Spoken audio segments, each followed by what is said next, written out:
Halo semuanya, selamat datang di podcast kami. Pada kesempatan kali ini nantinya kita akan membahas terkait dengan insinerasi sampah dan sanitasi makanan serta minuman, di mana topik ini sangat menarik dan penting banget untuk kita pahami, terutama bagi kalian yang berkecimpungan di dunia teknik, lingkungan, serta industri pangan. Nah, sebelum kita masuk pada pembahasan terkait tentang insinerasi sampah dan sanitasi makanan serta minuman, mungkin kita perkenalkan diri terlebih dahulu. Perkenalkan, saya Mutiara Intan Permatasari bersama rekan saya. Halo, selamat pagi. Saya dengan Ahmad Baihaqi. Halo, selamat pagi. Saya dengan Ahmad Nabil Hakim. Selamat pagi semua, saya dengan Salsabila Putri. Selamat pagi, dengan saya Samsul Maulana. Halo, selamat pagi dengan saya Ahmad Fauzan Nabawi. Oke, baik. Selama podcast ini kita akan membahas terkait tentang insinerasi sampah dan sanitasi makanan dan minuman. Nah, kita masuk ke topik pertama yaitu terkait insinerasi sampah.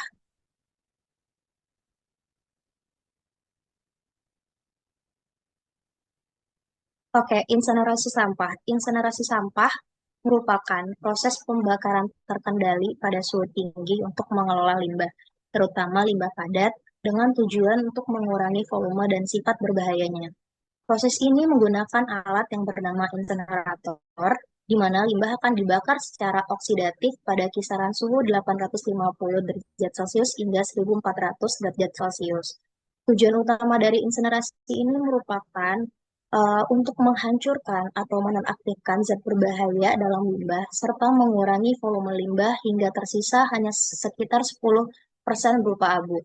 Nah, teknologi ini juga memungkinkan pemulihan energi dari panas pembakaran untuk menghasilkan listrik atau panas.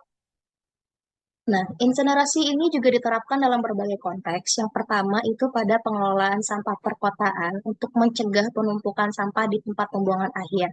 Yang kedua, pengelolaan limbah industri dan medis, serta insinerasi ini digunakan dalam kebijakan pemerintah sebagai solusi pengelolaan sampah berbasis teknologi. Nah, pada podcast kali ini nantinya kita akan membahas terkait tentang uh, penjelasan teknis proses insinerasi, apakah apa jenis-jenis insinerator, pengaplikasiannya bagaimana, apa sih dampak lingkungan dan risiko kesehatan dari insinerasi ini, serta apa regulasi dan perbandingan dengan metode lain. Mungkin penjelasan berikutnya akan dilanjutkan oleh Kak Ahmad Baihaqi. Terima kasih. Terima kasih Kak Mutiara.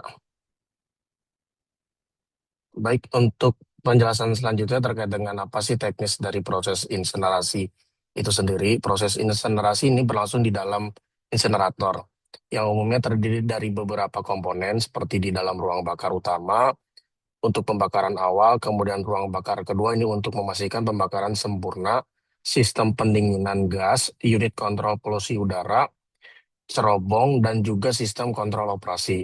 Limbah dimasukkan ke dalam insinerator dan mengalami tahap pengeringan atau evaporasi kelembapan. Kemudian mengalami proses pirolisis atau penguraian termal dengan oksigen terbatas dan juga pembakaran sempurna pada suhu tinggi. Kemudian dalam proses pembakaran ini berlangsung pada suhu tinggi yang umumnya di atas 800 derajat Celcius di ruang utama dan juga 1000 hingga 1200 derajat Celcius pada ruang sekunder. Selama waktu tinggal tertentu untuk memastikan destruksi limbah yang optimal, pembakaran oksidatif penuh akan mengkonversi materi organik menjadi gas buang seperti uap air, karbon dioksida, nitrogen, dan juga oksigen tersisa. Panas yang dihasilkan dapat dimanfaatkan untuk mengubah air menjadi uap dalam boiler. Yang selanjutnya menggerakkan turbin generator listrik ini adalah prinsip dari waste to energy. Nah, dari hasil akhir insinerasi ini adalah abu dasar atau bottom ash dan juga abu terbang ataupun fly ash yang merupakan residu padat sisa pembakaran dengan total volume sekitar 5-15% dari volume limbah semula.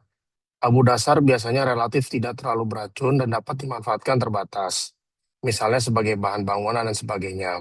Setelah diuji TCLP, sedangkan abu terbang mengandung polutan tinggi atau logam berat ataupun senyawa organik persisten, sehingga diklasifikasikan sebagai limbah B3 yang harus ditangani khusus untuk seperti proses stabilisasi ataupun landfill berizin. Kemudian next. Kemudian ini adalah beberapa jenis-jenis dari insenerator. Ada jenis insenerator terkait dengan fixed bed insenerator, yaitu adalah tipe tungku tetap yang sederhana dan konvensional. Limbah dibakar di atas tungku statis, kapasitas biasanya kecil hingga sedang, perawatannya mudah dan tidak membutuhkan lahan luas, cocok untuk limbah padat, relatif homogen ataupun volume yang tidak terlalu besar. Kemudian ada moving grade incinerator. Ini adalah tipe tungku yang sederhana dan konvensional. Limbah dibakar di atas grate ataupun tungku statis. Kapasitas biasanya relatif kecil hingga sedang. Perawatannya mudah dan tidak membutuhkan lahan luas, cocok untuk limbah padat, relatif homogen ataupun volume yang tidak terlalu besar.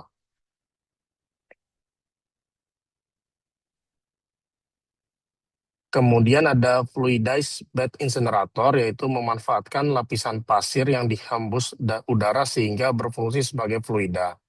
Limbah yang dicacah halus dicampur dengan material pasir dan dibakar merata dalam suspensi, menghasilkan pembakaran yang lebih homogen dan juga efisien. Efisiensi termal bisa mencapai di atas 90%. Kemudian cocok untuk limbah dengan ukuran partikel kecil ataupun lumpur, misalnya lumpur ipal industri. Kemudian terkait dengan rotary kiln incinerator, ini terkait dengan incinerator berupa silinder yang berputar dengan kemiringan tertentu limbah pada cair maupun gas, dan dapat dimasukkan bersamaan ke dalam kiln berputar untuk dibakar secara simultan. Tipe ini sangat sesuai untuk limbah B3 industri maupun medis karena mampu menangani campuran limbah tanpa perlu segregasi yang ketat. Rotary kiln biasanya dilengkapi dengan afterburner dan juga scrubber untuk memastikan gas buang memenuhi standar emisi.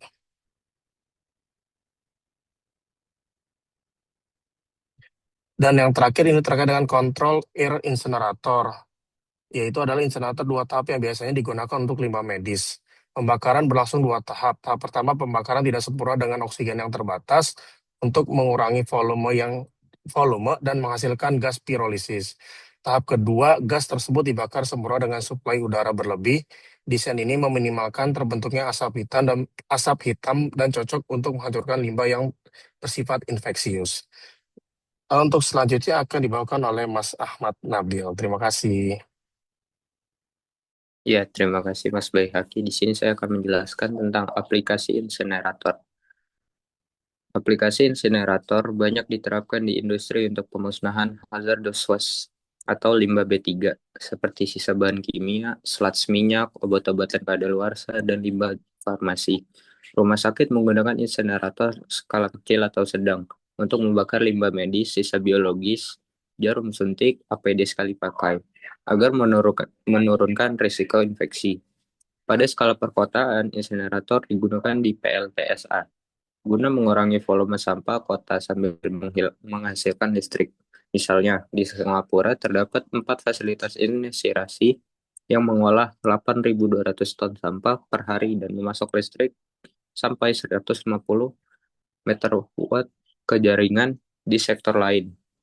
Insinerator juga digunakan untuk membakar limbah pertanian, misal bangkai ternak tertular penyakit secara cepat, untuk mencegah penyebaran patogen.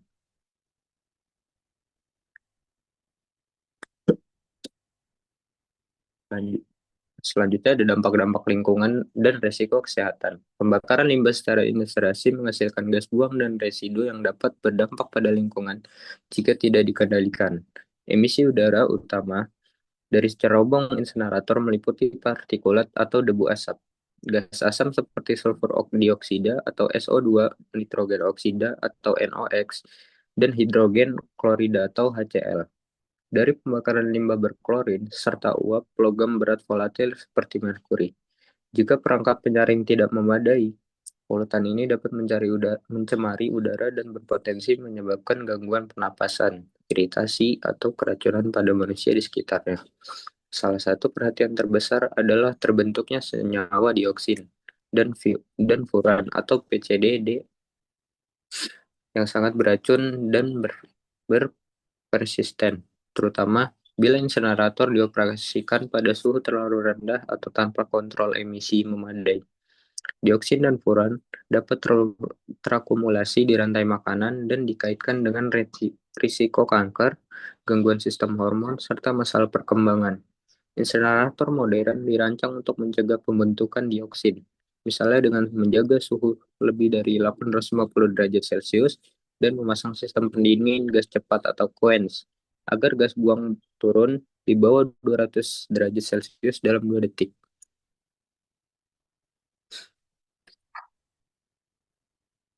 Abu terbang atau fly ash dari insenerator mengandung konsentrasi tinggi logam berat seperti Pb, Cd, Hg, dan lain-lain, dan sisa organik berbahaya, sehingga termasuk limbah B3, paparan atau penyebaran abu ini ke lingkungan dapat mencemari tanah dan air. Karena itu, abu terbang harus ditangkap oleh filter atau baghouse, dan selanjutnya distabilkan atau disimpan di fasilitas landfill khusus abu dasar atau bottom ash. Mengandung sisa materi inert dan logam, relatif kurang beracun, namun tetap perlu dikelola dengan aman. Kadang dapat dimanfaatkan setelah pengujian, misalnya sebagai bahan konstruksi jalanan. Dari sisi kesehatan masyarakat, insinerator yang tidak memenuhi standar berpotensi menyebabkan polusi udara lokal yang meningkatkan risiko penyakit pernapasan, seperti ISMA atau ISPA, penyakit kardiovaskular, hingga efek karsinogenik jangka panjang akibat polutan toksik. Studi epidemiologis di sekitar insinerator lama sebelum era kontrol emisi ketat menunjukkan peningkatan paparan dioksin terkait insiden kanker tertentu di populasi sekitar. Oleh karena itu juga pemantauan emisi kontinu dan penerapan teknologi kontrol yang baik, seperti elektrostatik, presipitator, scrubber, dan karbon aktif, itu sangat penting. Dampak gas rumah kaca juga memberi inersiasi menghasilkan CO2 dari pembakaran komponen organik, biogenik maupun fosil dalam sampah. Menurut perhitungan Zero Waste Europe, seperti 1 ton sampah yang dibakar dapat melepaskan sekitar 1,7 ton CO2 ke atmosfer. Ini kontribusi pada percepatan perubahan iklim jika tidak diimbangi dengan reduksi emisi di sektor lain. Meskipun demikian, insinerator dapat mengurangi emisi metana yang dihasilkan sampah apabila dibiarkan di tempat pembuangan akhir terbuka. Dalam skema waste to energi, sebagian emisi karbon diimbangi oleh produksi energi atau menggantikan listrik dari fosil, terutama bila proporsi biomasa dalam sampah sangat cukup besar. Selanjutnya, mitigasi regulasi mewajibkan insinerator dilengkapi dengan pengendalian polusi canggih, PLTSA atau modern. Misalnya, menggunakan elektrostatik, persipator, dan filter kain berlapis katalis untuk menangkap lebih dari 99% partikulat, serta menyemprotkan kapur dan karbon aktif ke gas buang untuk menyerap gas asam, logam berat, dan dioksin sebelum gas dilepas ke atmosfer. Cerobong tinggi sekitar 100-150 meter juga digunakan agar dispersi polutan lebih efektif dan mengurangi konsentrasi di permukaan tanah. Dengan sistem ini, emisi dioksin dapat ditekan di bawah 0,1 NGITEC atau meter kubik, batas baku mutu di banyak negara, dan parameter polusi lain memenuhi standar lingkungan. Selanjutnya akan dijelaskan oleh rekan saya, Salsa. Baik, di sini saya akan menjelaskan terkait regulasi nasional dan standar internasional. Untuk yang pembahasan pertama akan saya bahas regulasi nasional terlebih dahulu. Untuk poin pertama, Peraturan Pemerintah Nomor 101 Tahun 2014 tentang pengelolaan limbah B3. Keputusan Kepala Bapedal Nomor 03 Bapedal 09 1995 memberikan persyaratan teknis insinerasi limbah B3. Peraturan Menteri LHK Nomor P56 dan LHK Setjen 2015 mengatur tata cara dan persyaratan teknis pengelolaan limbah B3 dari fasilitas pelayanan kesehatan.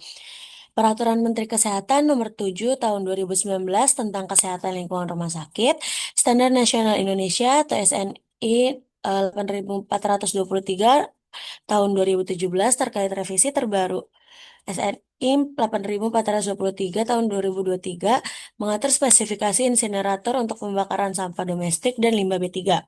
Perpres nomor 109 tahun 2025 mengatur percepatan instalasi pengelolaan sampah menjadi energi listrik berbasis teknologi ramah lingkungan.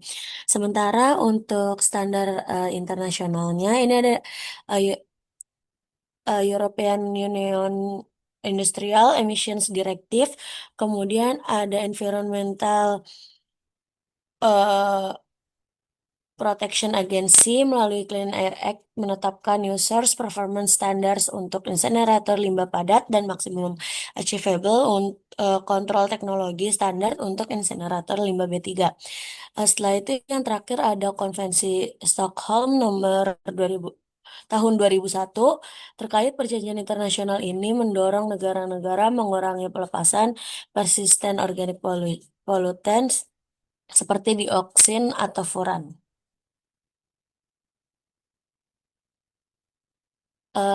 Lanjut ke perbandingan dengan metode lain. Yang pertama itu ada landfill atau TPA. Nah, metode konvensional ini tuh dilakukan dengan cara menimbun sampah di lahan terbuka atau sanitary landfill dengan biaya awal yang relatif rendah, teknologi sederhana, namun membutuhkan lahan luas dan berpotensi mencemari tanah atau air, serta menghasilkan gas metana atau CH4 yang berbahaya. Dibanding insinerasi, landfill menyimpan limbah tanpa menghilangkan sifat bahayanya dan volume sampah terus menumpuk. Insinerasi unggul dalam mengurangi volume hingga 90% dan menghancurkan banyak komponen berbahaya, namun memerlukan investasi tinggi dan manajemen emisi canggih. Keduanya saling melengkapi. Residu abu insinerator tetap perlu ditimbun di landfill khusus sehingga strategi terpadu atau insinerasi dan landfill residu kerap diterapkan. Kemudian yang kedua ada daur ulang dan pengomposan.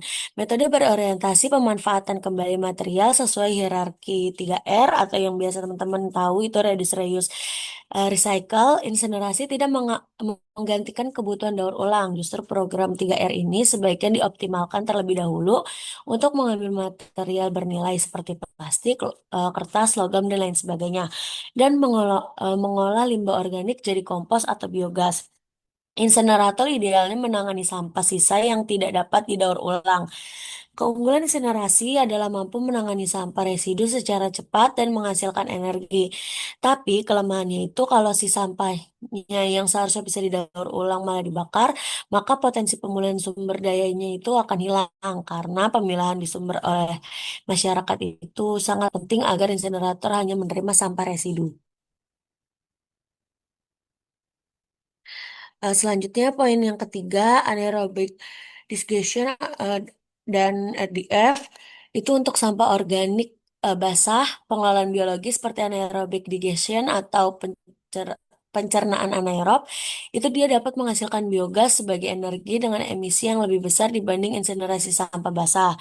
Namun sisanya itu masih perlu pengelolaan lebih lanjut karena bisa dijadikan sebagai kompos kan.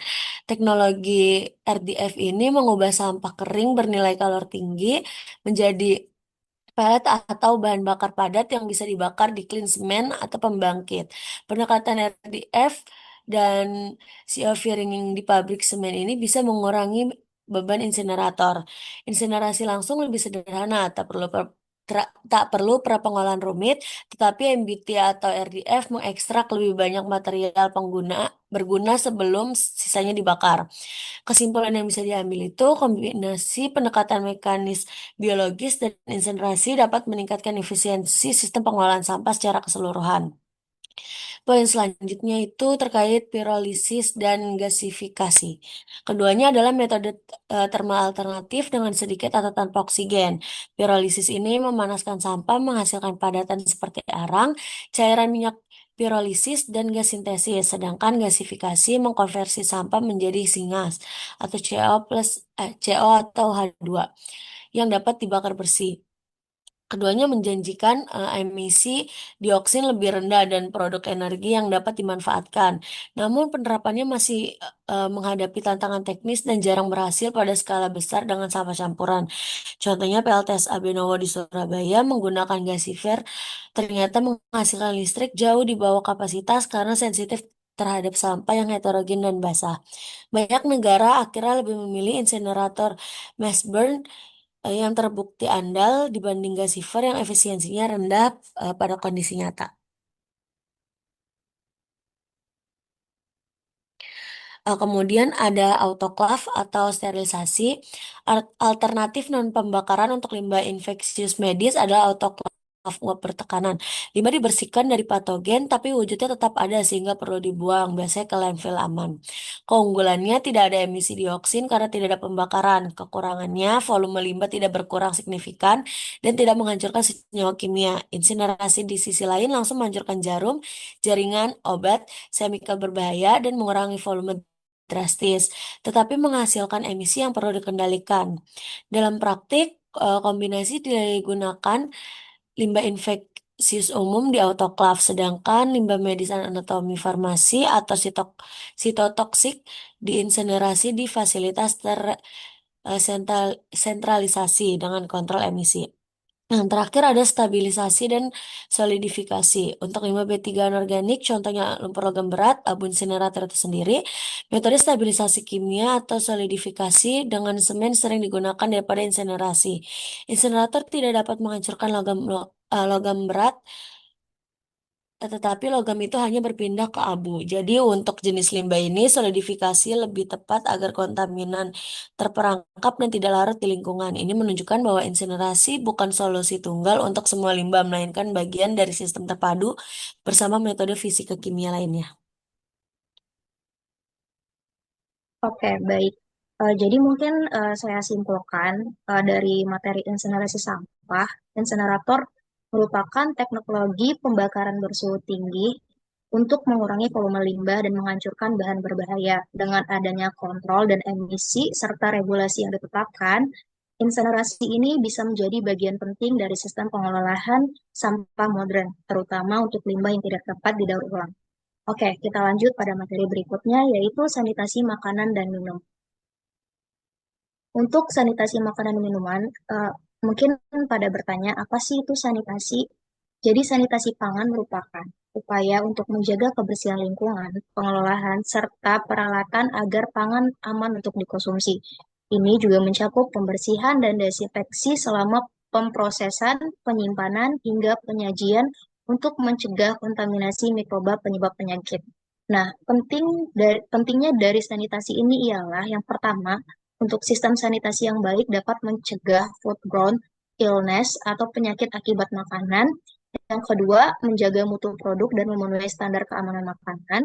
Ketiga, sanitasi merupakan bagian dari GMP atau Good Manufacturing Practice dan HACCP yang wajib diterapkan untuk mengendalikan bahaya biologis, kimia, dan fisika.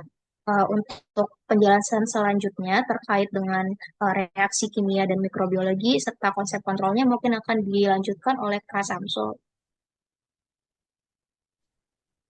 Baik, terima kasih. Di sini saya akan membahas terkait reaksi kimia dan mikrobiologi dalam proses sanitasi pangan. Nah, yang pertama itu ada proses oksidasi atau desinfeksi kimia, biasanya menggunakan zat-zat yang bisa mengoksidasi seperti klorin, ozon, atau hidrogen peroksida yang bertugas mengoksidasi membran dan enzim mikroba sehingga mikroba akan mati. Namun efektivitas akan turun jika ada kotoran organik karena kotoran organik akan ikut teroksidasi. Kemudian ada denaturasi protein dan kerusakan membran. Biasanya menggunakan panas atau alkohol dengan prinsip merusak protein dan membran sehingga sel akan bocor dan mati. Contohnya seperti denaturasi pada proses pemanasan telur, lalu pada proses pasteurisasi susu. Biasanya ini bersifat irreversible atau tidak dapat kembali karena proteinnya sudah rusak. Kemudian yang ketiga ada mekanisme antimikroba spesifik. Biasa menggunakan zat-zat kimia yang spesifik seperti benzalkonium klorida yang merusak bilayer membran sehingga isi sel bocor dan mikroba akan mati. Kemudian menggunakan klorin dan iodin untuk mengoksidasi enzim dan juga menggunakan asam organik yang bertugas untuk menurunkan pH, sehingga metabolisme dari mikroba terganggu dan mereka akan mati. Lalu berikutnya ada reaksi desinfektan dengan senyawa lain. Desinfektan dapat membentuk residu, misal klorin atau trihalometana, sedangkan ozon dan peroksida cenderung terurai menjadi senyawa aman. Penting memilih bahan yang efektif tapi aman. Kemudian ada kinetika inaktivasi mikroba. Sanitasi mengikuti pola penurunan mikroba eksponensial dikenal dengan D-value atau waktu untuk membunuh 90% mikroba. Semakin resisten mikroba, misal ada mikroba pembentuk spora, semakin tinggi nilai D-value-nya. Perlu suhu atau konsentrasi lebih kuat untuk membunuh bakteri tersebut. Kemudian konsep kontrol proses dalam sistem sanitasi. Dalam sistem sanitasi ada beberapa faktor yang mempengaruhi prosesnya. Yang pertama itu ada suhu atau temperatur, di mana suhu larutan pembersih atau sterilisasi sangat menentukan efektivitasnya. Suhu yang lebih tinggi biasanya meningkatkan laju reaksi kimia dan membunuh mikroba lebih cepat. Pada sistem CIP atau clean in place, larutan pencuci alkali umumnya dipanaskan sekitar 55-70 derajat Celcius untuk membantu melarutkan lemak dan protein. Suhu uap untuk SIP bahkan mencapai 140 derajat Celcius untuk memastikan eliminasi mikroorganisme resisten. Contohnya pada autoclave bisa menggunakan suhu 121 derajat Celcius untuk membunuh mikroba. Kemudian ada waktu kontak. Waktu kontak antara agen pembersih atau desinfektan dengan permukaan harus cukup untuk memungkinkan reaksi kimia antimikroba berlangsung. Sistem sanitasi diatur dengan durasi setiap tahap, seperti pre-rinse, wash, sanitizing, dan lain-lain. Kemudian, yang ketiga, dipengaruhi juga oleh konsentrasi bahan kimia. Konsentrasi deterjen atau desinfektan harus dijaga dalam rentang optimal. Terlalu rendah tidak efektif membersihkan atau mensterilkan, namun terlalu tinggi biasanya bersifat korosif atau meninggalkan residu. Misalnya sodium hipoklorit. Untuk sanitasi peralatan dianjurkan pada konsentrasi 50-200 ppm klorin aktif. Quaternary amonium efektif pada 200 ppm dan paracetic acid 0,1-0,3%. Kemudian, faktor berikutnya adalah tekanan dan aliran. Parameter ini berhubungan dengan aksi mekanis pembersihan. Biasanya CIP dirancang agar kecepatan alir dalam pipa lebih dari 1,5 meter per detik. Berdasarkan Reynolds numbers lebih dari 4.000 untuk mencapai rejim turbulen. Berikutnya aksi mekanis atau mechanical action. Ini mencakup agitation, scrubbing, dan turbulensi aliran. Dalam sistem otomatis, aksi ini diwakili oleh sirkulasi cairan berkecepatan tinggi, semprotan nozzle atau cipratan steam. Desain peralatan sanitasi dioptimalkan untuk memberikan cakupan dan impak mekanis ke seluruh permukaan. Impingement force membantu mengangkat sisa produk yang menempel. Kemudian ada faktor pendukung lain seperti kualitas air yang digunakan juga krusial. Air sadah atau yang banyak mineral dapat mengurangi efektivitas deterjen dan meninggalkan stone pada permukaan. Air harus bebas kontaminan agar tidak menjadi sumber cemaran baru. Berikutnya akan dijelaskan oleh teman saya yaitu Mas Paujen. Baik, terima kasih Mas Samsul. Di sini saya akan membawakan fenomena perpindahan dalam proses sanitasi, panas, massa, momentum. Yang pertama ada perpindahan panas. Mekanisme perpindahan panas berperan saat proses sterilisasi termal maupun selama siklus CIP dengan air panas. Contoh, saat presuririsasi, panas dari medium ditransfer ke produk atau ke permukaan peralatan melalui konduksi dan konveksi hingga mencapai suhu yang mematikan mikroba. Yang kedua, perpindahan massa. Aspek transfer massa mencakup difusi dan konveksi massa. Selama pembersihan difusi disinfektan ke seluruh celah permukaan sangat penting. Larutan sanitasi harus mencapai biofilm atau residu di sudut sempit. Selanjutnya yang ketiga itu ada perpindahan momentum aliran fluida. Fenomena perpindahan momentum terkait erat dengan hidrodinamika aliran cairan pembersih dalam CIP, aliran cairan dalam pipa dan nozzle sebaiknya bersifat turbulence. Tentang 4000 agar terjadi pencampuran intens dan gaya gas. Mas.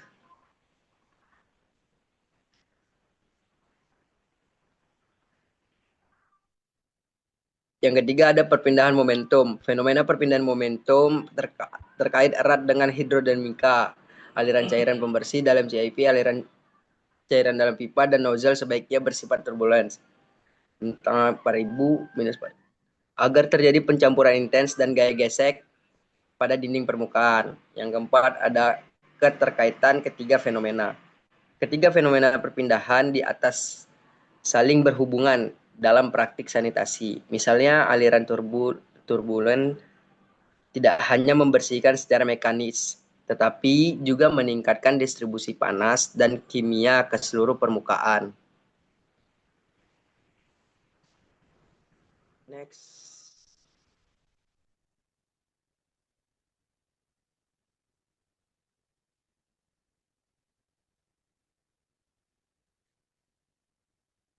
Selanjutnya di penutup ada rekapitulasi. Sanitasi makanan dan minuman merupakan proses multidisiplin yang melibatkan reaksi kimia antar gen pembersih dengan kotoran dan mikroba serta reaksi mikrobiologis inaktif mikroorganisme dikendalikan melalui parameter proses kritis dan ditopang oleh fenomena perpindahan panas, massa, momentum di dalam sistem.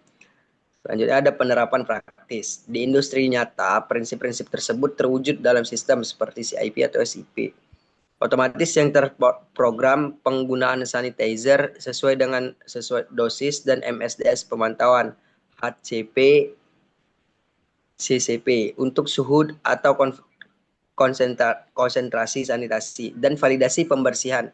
Misalnya uji swab ATV bagi mahasiswa teknologi pangan atau kimia. Kerangka ini menjadi panduan dalam memecahkan masalah sanitasi. Terima kasih, saya kembalikan kepada moderator. Oke, baik. Kita udah sampai pada penghujung podcast ini. Terima kasih kepada seluruh narasumber yang telah menjelaskan materi dengan sangat jelas, dari mulai insinerasi sampah hingga sanitasi makanan dan minuman. Semoga penjelasan yang sudah disampaikan tadi bisa menambah wawasan kita dan memberikan gambaran kita lebih komprehensif mengenai topik yang kita bahas tadi. Terima kasih juga kepada para pendengar yang telah mengikuti podcast kami. Semoga materi ini bermanfaat dan dapat mendukung proses pembelajaran kita semua. Terima kasih.